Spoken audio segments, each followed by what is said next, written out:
Now we have to turn our attention to what the governor had to say at his press conference. For those of you who were watching within the last hour, you saw that governor's press conference live right here on WLTX. J.R. Berry is continuing our team coverage. He's in the studio now with more on what the governor had to say.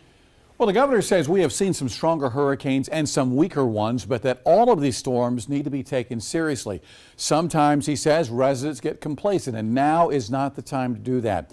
The governor also urging residents to be prepared ahead of the storm, especially residents who live along the coast. Based on our preparations, which are now moving, we're not preparing anymore. We're acting now. We know that we can handle this if we use our heads and follow the rules. And there are a lot of little simple things.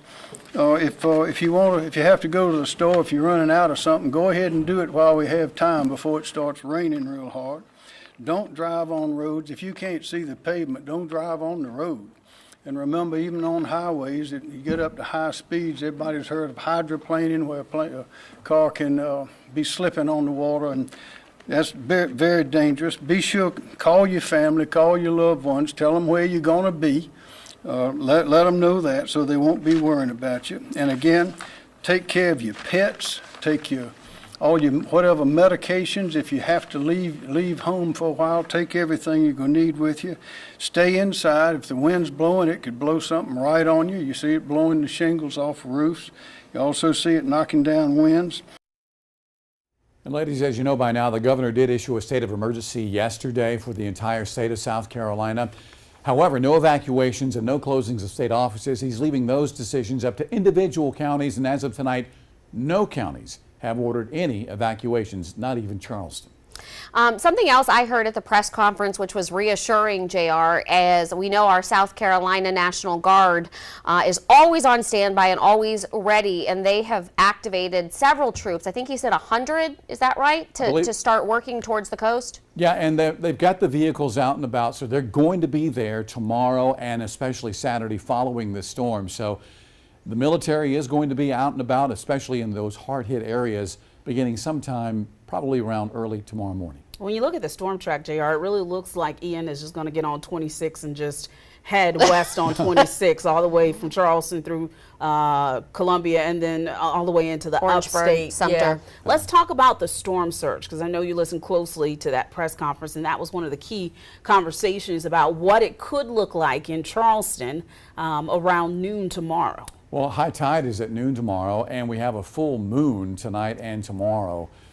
You combine that with a hurricane coming along the coast, Charleston could see several feet of storm surge tomorrow.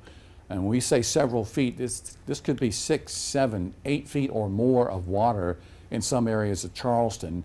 And they are prepared for this. You know, they go through this several times. I wouldn't say several times, but they go through it a lot. Sure. Down in the low country. So they know what to deal with here. The water will be there, then the water will recede, but it's preparing for all that water. And that is something that Charleston has spent the last couple of days getting ready for.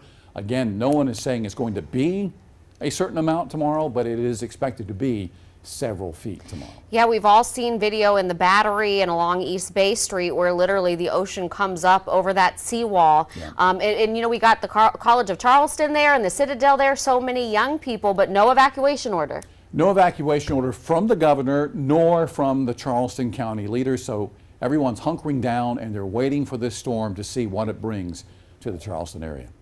All right, JR, we appreciate it. Of course, we're going to continue to follow this story not only for you on air, but also online at WLTX.com. And this is also a good time to remind you to make sure that you have downloaded the News 19 mobile app, because whether or not your power is on, you're still going to need to know what's happening in the Midlands. And you can do that if your cell phone is charged and you're following along on our map. We also want you to check out News 19 Plus, WLTX 19 Plus. This is a new service that we are offering. You can watch coverage 24/7 and see our news coverage no matter when it is convenient for you. Make sure you check that out. JR mentioned just a minute ago,